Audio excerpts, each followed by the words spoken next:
In the heart of Burkina Faso, a routine day in the presidential office was about to unravel a secret so explosive it would reshape global politics. President Ibrahim Traoré, a man dedicated to his nation's sovereignty, stumbled upon a discovery that would test his courage and ignite a fire across Africa. This is the story of how one man's resolve exposed a hidden war waged on his soil. If this shocking story grips you, hit that subscribe button and click the bell icon now. Don't miss a single reveal as we uncover the secrets reshaping our world. President Ibrahim Traoré was reviewing routine military reports when he uncovered a chilling truth. Israeli operatives had been conducting secret operations in Burkina Faso for years. What he did next would shake the Middle East and awaken a continent. The morning coffee sat cooling, forgotten on Traoré's desk, as Defense Minister Traoré burst through the heavy oak doors. Sweat glistened on his dark skin despite the air conditioning humming overhead. In his trembling hands, a classified folder bore the red stamp, "Urgent, eyes only." "Mr. President," he gasped, his voice cracking with urgency, "we detected something during last night's communication sweep. This changes everything." The leather chair creaked as Traoré leaned forward, studying his old friend's face. Traoré's hands hadn't shaken like this since their military academy days, when incoming mortar fire had tested their courage. "Show me," Traoré commanded quietly. The folder's contents made the air in the room feel thick, oppressive. Encrypted radio transcripts, technical analysis sheets, and, most chilling of all, data pinpointing locations inside Burkina Faso. But these weren't from the usual suspects. The metadata header read, "Source, Tel Aviv. Destination, Tripoli assets. Burkina Faso territory, Cabaret?" Traoré whispered, his voice barely audible. His friend's Adam's apple bobbed as he swallowed hard. "To our analysis, sir, 3 years. Maybe longer." The words hit like physical blows.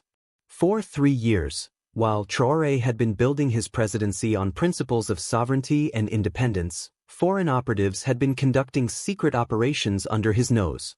The first decoded message appeared on the secure tablet screen, its cold, bureaucratic language masking a devastating reality. Target Alpha confirmed. Gold mine production data transmitted. Local officials unaware of monitoring equipment installation. Traoré's military training kicked in, but couldn't stop his hands from clenching into fists. Someone was stealing Burkina Faso's most sensitive economic data. Target beta operational. Presidential communications intercepts running smoothly.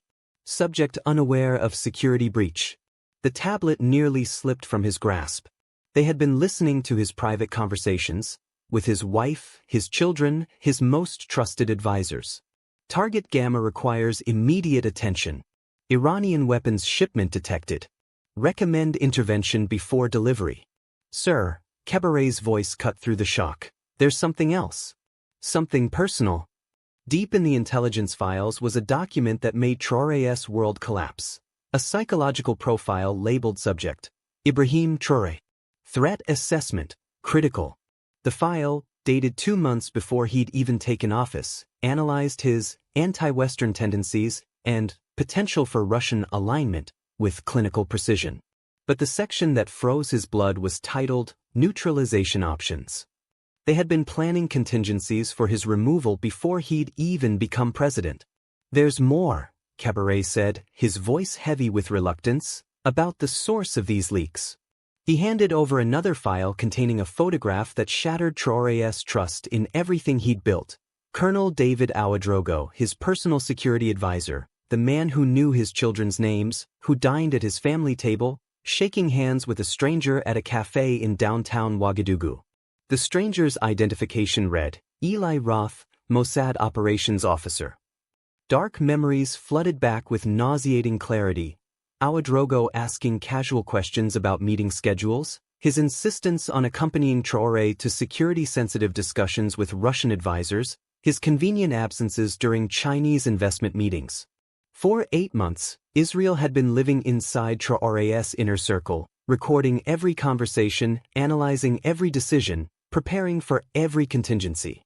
"How many people know about this?" Traoré asked, his voice steady despite the storm raging inside. "Just us," Traore replied, and the two intelligence officers who made the discovery.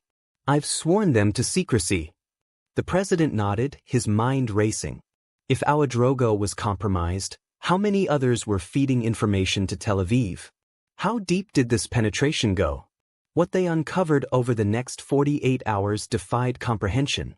Hidden surveillance equipment in 3 locations across Burkina Faso, a telecommunications intercept station routing all internet traffic through Israeli servers, and an assassination list containing the names of 3 local religious leaders who had spoken against Israel's policies in Gaza.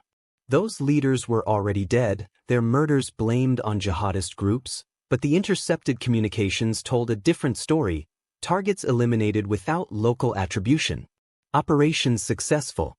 They killed our people, Traore whispered, staring at the evidence spread across the conference table, on our soil, in our name. His response came from somewhere deep and primal, a place where presidential protocol held no sway. Then they've declared war on Burkina Faso. What Ibrahim Traoré did next shocked the entire world. The raids began at exactly 3:47 a.m., coordinated strikes on all 3 Israeli operational sites. Traoré personally led the team targeting the compound near the capital, unwilling to trust such a sensitive operation to anyone else. What they found in that nondescript building exceeded his worst nightmares. A fully operational Mossad station disguised as a telecommunications company, assassination equipment in sealed cases, false identity documents, and, in a reinforced vault, thousands of files detailing Project New Canaan, Isreal'S continental surveillance network spanning 12 African nations. But the most damaging discovery was a recent operational update outlining plans for Traoré's own elimination, scheduled for the following month. Method: helicopter malfunction during routine inspection. They were planning his murder with the same clinical efficiency. The consequences of this discovery would shake 3 governments. 72 hours later, Traoré stood before global media, with captured Israeli surveillance equipment displayed on tables behind him. His hands were steady now, his voice carrying the weight of absolute moral clarity. People of Burkina Faso and the watching world, he began. Today we expose state terrorism conducted by Israel against African sovereignty. He held up intercepted communications, their Hebrew text translated into stark English. While Israel claims to fight terrorism, these documents prove they have been conducting systematic terrorism against African nations who dare support Palestinian rights. The evidence was overwhelming.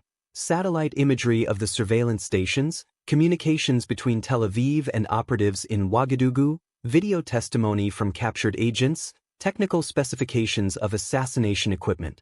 Within hours, the story dominated international headlines. Israel's immediate denials rang hollow against the mountain of documentation. More damaging still, similar evidence began emerging from Mali, Niger, and Chad. Burkina Faso wasn't alone. The transformation that followed was unprecedented in African politics. Within 6 months, 12 nations had simultaneously expelled Israeli intelligence operations. The African Union passed its strongest resolution in decades, condemning systematic espionage and assassination programs conducted by foreign powers. But the personal cost was devastating. 3 assassination attempts targeted Traoré in the following months. Colonel Ouedraogo was found dead in his cell, officially ruled a suicide, an execution to prevent testimony. The betrayal had cut deeper than any physical wound. During long nights in the presidential residence, now swept daily for surveillance devices, Traoré wrestled with questions that haunted him. How many others had been compromised? Could he trust anyone completely? Was true sovereignty even possible in a world where foreign powers felt entitled to African soil? Yet he never wavered. 1 year after the exposé, standing at the same podium where he'd first revealed Israeli operations, Traoré addressed the transformation his courage had sparked. They told us the price of independence would be too high, he said, his voice carrying across the packed auditorium and into homes across Africa. They warned that challenging powerful nations would bring consequences. He gestured to the flags of 12 African nations now flying behind him. But the price of remaining silent, allowing foreign powers to murder our citizens, steal our resources, and plan our assassinations, that price was higher still. The audience rose as one, applause thundering through the hall and spilling into the streets of Ouagadougou, where thousands had gathered to watch. As investigations continued across Africa, more Israeli operations emerged from the shadows. What had begun with Traoré's routine security briefing had become the continent's greatest counterintelligence victory since independence. The man who had accidentally discovered foreign surveillance in his reports had ignited an African awakening that would forever change the continent's relationship with those who sought to control it from afar. Outro. Ibrahim Traoré's courage came at a steep price, but it lit a flame that could not be extinguished. His defiance inspired a continent to stand taller, to demand respect, and to reclaim its sovereignty. Today, Africa's awakening continues to ripple, a reminder that truth, no matter how dangerous, can change the course of history. And that courage? It's a legacy of one man who refused to bow. Loudspeaker disclaimer. The content presented on this YouTube channel is purely fictional and created solely for educational and entertainment purposes. The stories involving Ibrahim Traoré are imaginative narratives and should not be considered real events, official reports, or factual accounts.